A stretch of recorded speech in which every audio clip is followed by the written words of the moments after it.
Gord Jefferson, first of all, man, congratulations on all the success, the accolades that are coming, and I'm sure more are going to be pouring in. Thank you.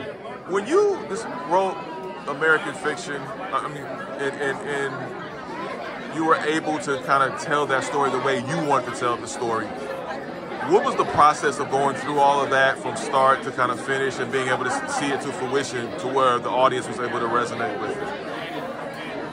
Look, when I read the novel that I adapted, Erasure by Percival Everett, it resonated with me so deeply and in such a way that I knew sort of like 10 poles that I felt like I needed to hold on to in order to adapt it and keep it, as you said, sort of like keep it something that resonated with the audience as well. And the first one was that it needed to be funny, because the novel's very funny.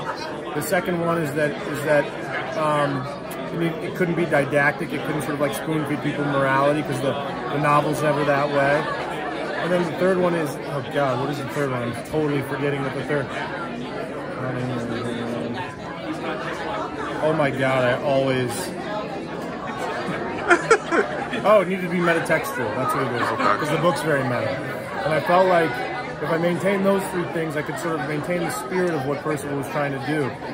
But beyond that, then I sort of also felt like I needed to do was to make it a little bit more cinematic and to make it. I wanted to make something that felt a little bit lighter than the novel. The novel's great, but the novel's much darker than the film. And I felt like in order to make something that felt like it was a bigger tent, then I needed to sort of like add some more levity than was already in the novel. So to me, that's been one of the great things about people's response to the film, is that it is,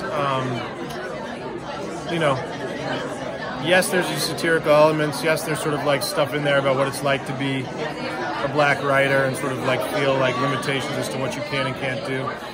But there's also sort of a lot of stuff in there that it doesn't matter what race you are, it doesn't matter what creed you have, it doesn't matter what nationality you are. It's just very human stuff. It transcends all of that, right? It's like what it's like to have a family, what it's like to have an ailing parent, what it's like to grieve, what it's like to feel distance between yourself and your siblings. Like, these are very human things that have nothing to do with race or religion or anything. It's just what it's like to be a human. So I think that, to me, that was what I really wanted to tap into, was just what it feels like for some people to be human beings. I agree with you. I think it goes beyond just any community. What was it like for you to kind of quarterback and guide this all-star cast with Erica Alexander, Jeffrey Wright, Tracy Ellis Ross, Sterling K. Brown? Dream. I mean, very intimidating.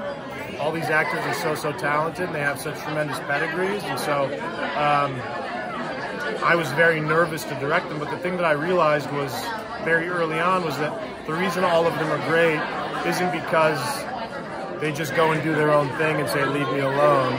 The reason they're great is because the minute that they're on set, they want to collaborate with everybody. They want to collaborate with the costume designer, the production designer, the cinematographer, the director. Like, they want to be there to make something as good as it can possibly be. And so I was very, very fortunate to find that group of actors, because they were some of the most collaborative people I've ever worked with. Absolutely. Again, congratulations. Thank you so much. Love man. the movie. Appreciate it.